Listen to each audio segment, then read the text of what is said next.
What it do, surprise Shawty crew, and hey my Daisy loves. I have some things that I want to remind us of. They're things that we've gone over before, but it's a timely reminder for us all. And whenever we notice like a lot of prophetic utterances of just miracles and God doing big things for you and the moment being now, we're also going to always see like hate and jealousy and plots and schemes and the evil eye and all that stuff is also going to pop up at the same time. That's given. And I know for me, like, although I recognize that, I'm tired of falling in the same pattern and loop of I'm up and then all that stuff gets me back down. I'm up and then all that stuff gets me back down. No, it's up and it's stuck. It really is. Take 3 action. Okay, so no matter what people may be feeling, thinking, plotting, it ain't got nothing to do with you. The only plans that matter are the ones that God has for you. Okay, Jeremiah 29:11. Hello. Okay, so I put at the top of these notes, finally free, I don't care. And even in the video that I recently reshared about humbly setting boundaries and having the family feuds from last May, I told y'all in that video, my mom was like, you just have to not care. And I didn't understand what she was saying. And so when I've been reflecting on that lately and even talking to her, God was telling me I was too hurt to hear it. I was too hurt to understand it. And so even in me saying that, if I could recognize that there are a lot of things that I couldn't receive or hear or understand for myself because I was too hurt, because I hadn't healed enough, it's the same for other people, no matter what area it is, okay? But I'm finally free from that, and I don't care, okay?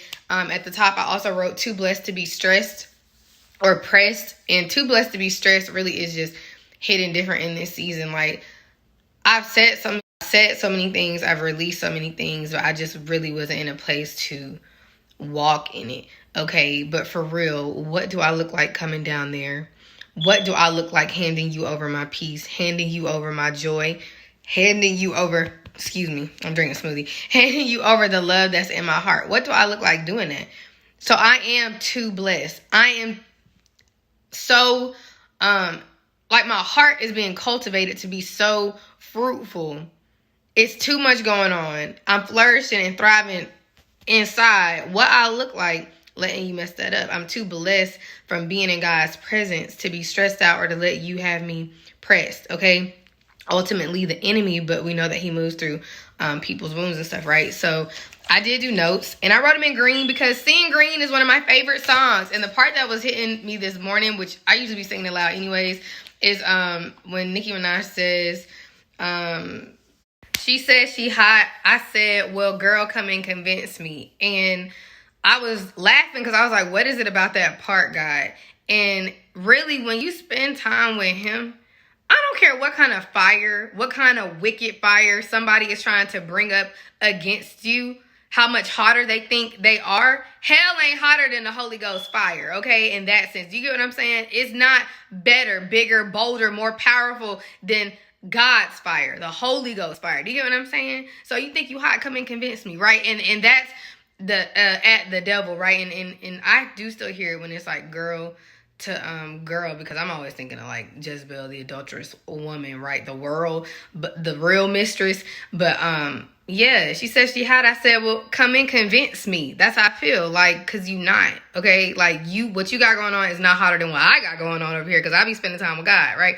So let me read y'all through all these notes before I go off on a super tangent, because I haven't been able to go live, so it's a lot that's just trying to come out, okay? So peep it, but don't take it personal, all right?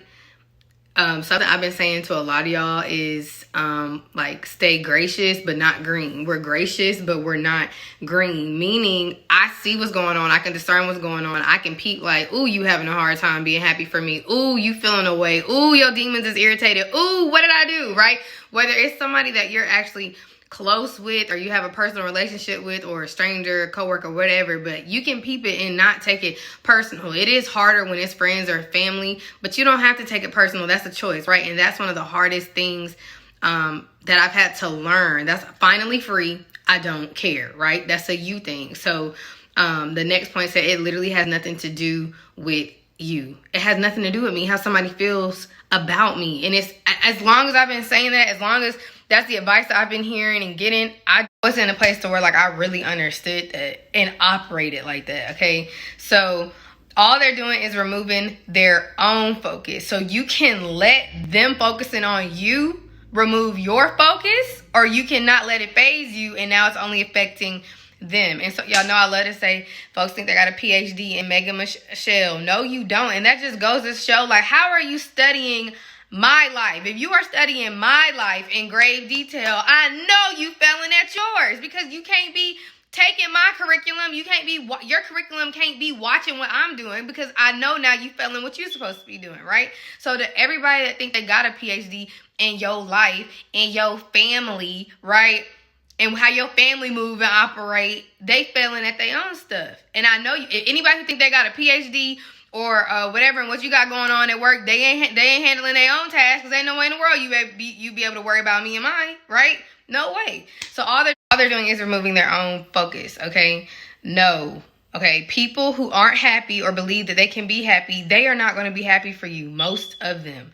All right, and that's when we usually get into heart postures and stuff, because I have never in my life gone out my way, put in no effort to disrupt somebody else's life, to sabotage nothing in nobody else's life. I don't care. I have an avoidant personality, so I really am good at minding my own business. I ain't never been too invested in anybody business other than like somebody I was dating, because one, it didn't affect me, but also two, like I got enough going on inside of me. Like I recluse inside. I mind my business, and I mind it well. And I always tell y'all that, right? So it did used to bother me that people was minding my business, mind your own business, right?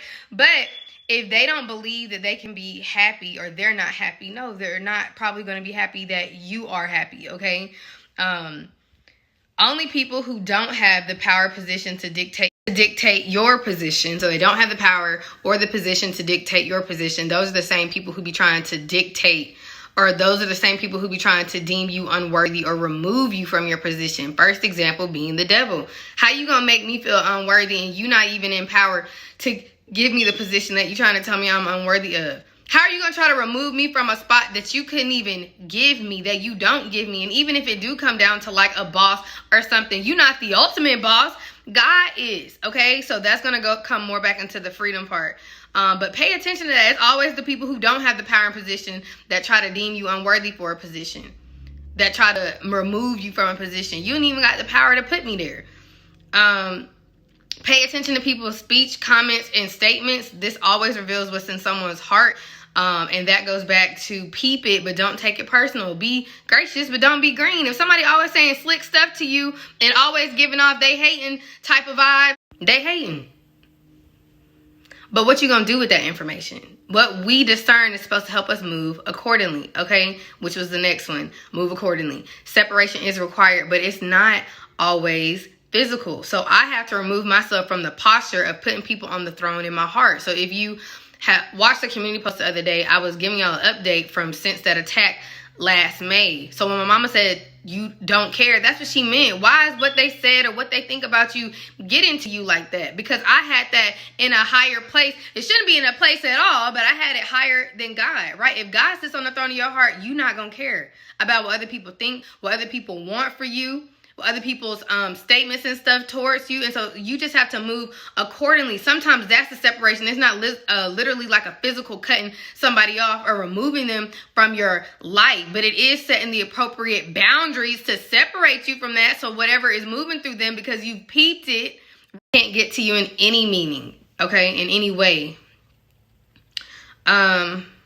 Snakes in the grass let us know we've arrived. Like, it's like once I kind of was like, is this a word you're giving me right now for people? He started confirming it. So I had already said on the way to church, like in the echo the sermon keep echoing in my spirit this week. And it's like Thursday. But because what he talked about was breaking free from the crowd so that you can touch Jesus, so that your faith can cause stuff to move, right? But and make you whole and heal you. But on the way to church, I kept seeing dead snakes in the road. And even me saying, is that season? That goes back to like whenever God is doing stuff for you, the snakes are going to come out. Whenever God moves you into a new place, the snakes are going to come out. Even for me, like the warfare and stuff, I've been laughing because it's like, oh, like this really is getting old though. Like my response to it is getting old because it hasn't stopped. But the same people be acting up and be seeming like, that's how I know you ain't healed, because you on the same thing you was on 2 years ago. I know God finna bless me. Okay, but it's that season, so you have to know that. And so if it's that season, either you finna be suffocating from a Jezebel attack because you still have people in that place in your heart to where what they doing and what they think trumps God, right? And it feels real vicious and real overwhelming and stuff. Or you're going to see it as little dead snakes, like something that you can run on by, run on over. But I remember the season where it felt like these horrible suffocating attacks. It ain't that hard for me to remember because I was still struggling with it in November, December, in May of last year, okay? So snakes in the grass just let you know that you've arrived. So when he's blessing you like that, like that's a given. Like that should really be like, oh, somebody cutting up, somebody feeling away, somebody going out their way to stop me. Something must be about to happen. You get what I'm saying? That's why people say, let that be a sign. Let that motivate you. Really count it all joy. Because if you're coming at me like this, and that's the story of my life. We was just talking about this. Like for me, I never understood why people behaved the way that they did towards me, because the whole time I'm over here trying to learn how to be confident. I'm over here and I got my own insecurities, but you so intimidated by, threatened by where you see that I'm going to one day be. I'm having a hard time believing that I'm going to be there, that I'm going to be that. And instead of you being inspired by that, right, you're intimidated. And because you're intimidated, you project that and try to intimidate and bully me. That's been the story of my whole entire life, okay? Until now, because I cared too much about what people thought of me, what people were trying to do to me, what people's plans were for me. I don't care anymore, okay? So, I don't care if you have a hard time supporting me. I don't care if you have a hard time seeing me happy. And I don't care if you have a hard time seeing me win. God was telling me all my haters are going to need shades. They're so busy throwing shade. They're going to need shades because I'm out here shining and I'm done dimming my light. What I look like being disobedient in my life because of somebody else. What I look like not progressing and moving forward in my life because of somebody else. And this is a whole nother word for somebody, but I'm going to throw it in there. I wasn't ready because I kept waiting even knowing other people wasn't ready. So even though it was really them that wasn't ready, they didn't see or weren't even supposed to go with me where God was calling me, because I let them not being ready stop me, that meant that I wasn't ready.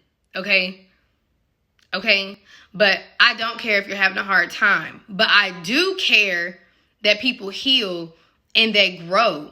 So I'll keep being an example of that. Me no longer caring is me being an example of that healing and that growth. Okay? So sometimes people are too hurt to hear, to receive, even you, or to believe. And I'm going back up real quick to the They're Gonna Need Shades. I had released the top off and shining words after I was going through some stuff, but I was still healing and dealing with that stuff. So now I'm in a place where I'm like, wow, I released that like in December, God, and it's May, and I'm like, oh, now I'm in a place to where I can receive that and it can bear fruit in my life, okay? So they're going to need shades. Prepare to be sick of me. And then it's important that you care that people heal and grow, because like I said, it's not always a peep and you got to cut them off. It's not always a peep and the separation is a physical thing, but you don't need to be bound by their lack of support or lack of encouragement or lack of acknowledgement or lack of, sometimes it feels like genuine towards you, but you still got to seek God for that, okay? But that's important because in the trust fund word, in order to receive our inheritance and all, God said he needed to be able to trust you with you with your spouse, and you with people. So if you don't know how to peep and not take it personally, if you don't know how to be gracious and not green, if you don't know how to discern and be loving still towards those people, why would he give you a territory full of people? Because like I said, I know I'm called to hurt people. So if people are hurt, what do I think they're going to be doing, right? But the people I spend the most time with, the people that I let talk and penetrate my ear gates and all of that, they need to be healed. They need to be where I'm at. We need to be on the same level so I can keep going up higher and higher, okay? So even though he's saying I need to be able to trust you with people, that doesn't mean that you care more about people than you do God. God still needs to sit at the throne of your heart. And it's interesting how this stuff can sneak in, because I'm like, no, God, like, you do sit at the throne. Yeah, until somebody say something crazy to you, and now You taking that to heart more than my word, daughter. You letting their hatred towards you, which is the enemy's hatred towards you, outweigh my love for you. So I just thank God for the deliverance, for the healing, and for the restoration, because I'm not gonna hold y'all, I am feeling myself, and I need a season moving forward forever of feeling myself, not cocky but confident, because again, people is always hating, and it was like, I'm trying to be confident just who I am and who God called me to be. I'm struggling with that and you hate it, right? So I just thank him for that revelation and that freedom, because I feel lighter. I'm not pressed because homie looking at me sideways. I'm not pressed because I'm irritating your demons. I'm not pressed because you really way too worried about me. I'm not pressed because I know you're not trying to set me up, but I'm not pressed because it don't matter what you're trying to do. God is above you. And he goes before me and he's for me. So if God be for me, who could be against me? We can say all those scriptures, but you have to be in a place to really take root and produce fruit. Okay, so I love y'all. Finally free. I don't care. Okay, they might be seeing green, but it's okay because we seeing green. Can y'all, if you stay to the end and you can relate, you can resonate, whether you're here now, you want to be here one day. You recognize you might still be struggling with this, or you recognize God is giving you the same revelations right now, or even if you recognize you're the hater, right? Either way, leave me some green hearts. Don't tell me what side of it you're on. Just leave me some green hearts, and I'm going to pray for all of us, okay? So I love y'all. Learn how to be happy for other people, because God really don't come through with blessings when you don't even know how to be happy for other people, okay? And God don't like ugly. And if you can't be happy for other people, that's very ugly. Jealousy is a very ugly spirit. Very ugly. It's very ugly. Love y'all. Be blessed. See you in the next one.